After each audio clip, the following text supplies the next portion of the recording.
Live from Tirana. Në Top Albania Radio. From Tirana. Rikthehemi sërish në transmetim të drejtë për drejtë. Ato që zakonisht vonohen në një dark, vijnë vetëm për të ngrënë ëmbëlsirën. Sara Gjoka na bashkohet në program. Përshëndetje. Çfarë të ndodhi? Pse u vonove? Të ndaloj policia, trafik, të merra. Të merr Rrugët e trafiku Tiranës, sot. ditë e hënë. Ditë hënë, si je ti? Mirë, jo keq. Si ka qenë ky fillim viti për ty, ky janari që do 3 muaj të mbaroj? Po duket shumë i gjatë në fakt. Po aq i gjatë edhe shumë i shkurtër, erdhi data 19 sot është. Po, praktikisht ka ikur Është pak ky vrulli mbas festave, s'e kupton 70% e muajit. Sara, kishe planifikuar të bëni një bisedë sot për tërkëndshat, për Big Brother, për situatat që ndodhin aty ndaj, po futëm direkt në temë se na ka ngelur në fakt shumë pak minuta kohë në dispozicion. Do të qenë se ti je gjeneratë e re dhe i njeh shumë mirë këtë lidhje toksike, pra kjo situata, Casey, Stelina dhe Ina të zhdukur shumë interesante. Se i përket në fakt këtij brezi të ri, a të duket dhe ty pak si një toxic love? A kështu janë në fakt Gen Z, kështu dashuron? Është, në fakt është shumë dashuri toksike dhe kohëve të fundit nuk e di pse, po rinia e preferojnë shumë. Është një gjë që ja trakton më shumë, i jep më adrenalinë, i jep ato flutura në stomak. Nuk më pëlqen si gjë, domethënë dhe nuk mbaj dot një shëndrim. Shumë fajsojnë Inën, e kanë quajtur si një person i tretë që është futur në lidhje. Shumë fajsojnë Stelinën, për të cilën thonë se u bën viktimën. Ka qëndrime të ndryshme. Fajsojnë edhe Caseyn, të cilën e quajnë si një mashkull narcizist, i cili po luan me dy porta, që nuk di të vendosë kufi, e të tjerë. Pra, ky është për cilin publik.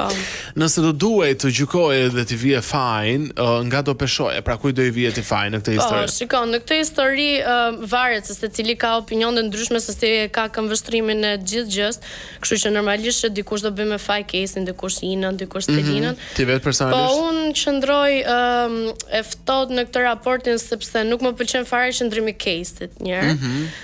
Unë jam shumë feministe, po as Inën. Peshën më të madhe, unë gjithmonë ja lë mashkullit. Domethënë, qoftë ky trekënd si Casey, Ina, Stelina, apo qoftë edhe një trekëndësh jashtë, apo thjesht një marrëdhënie jashtë jetës publike, nuk e kam vënë kur fajin tek femrat, sepse mashkulli është gjithmonë ai që drejton, pra dhe ai që jep mundësinë, jep shansin, nuk mbyll raportin. Në këtë rast Casey raportin me Stelinën, që këtej vazhdonte me tentativat e tij për ta fituar mbrapsht, ndërkohë dalin video të Caseyt me Inën. Ata thonë që janë shok, po unë ditët e fundit që kur ka hyrë Ina në Big Brother i kam parë më të afërt se kur, dhe nuk është ky konceptimi i një shoku dhe një shoqe. Dje kanë qenë shumë të afruar. Mendon që do të lidhen Ina dhe Casey për të shpëtuar në mënimit? Kam parë, kam parë këtë afërsinë, këtë do thoja që kam parë një afërsi goxha të madhe të Casey ndaj Inës, ditët që në ditën që janë në nominim. Po, domethënë, po këtë e sheh edhe si një lëvizje të Caseyt për të shpëtuar Inën?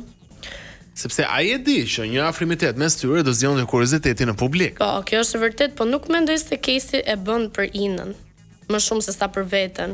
Po pse nuk e bëri pak ditë më parë?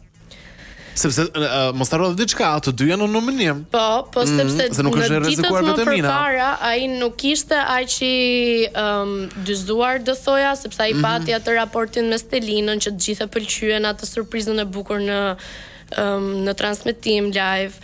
Pastaj ishte hyrja Inës, që ishte një bum shumë i madh, nuk kishte një qëndrim akoma Casey. Pra ti thua do të lidhen? Mendoj se do të krijohet një raport.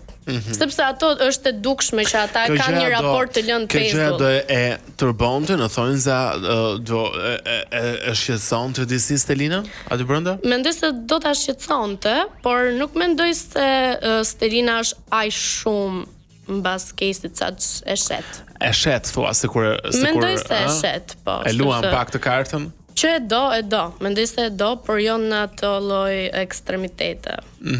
Ti vetë njeh ndonjë personalisht prej tyre? Unë njoh Stelin. Stelinën. Jo Stelinën, Selin. Selin Dion, Selin the Queen. Selin the Queen.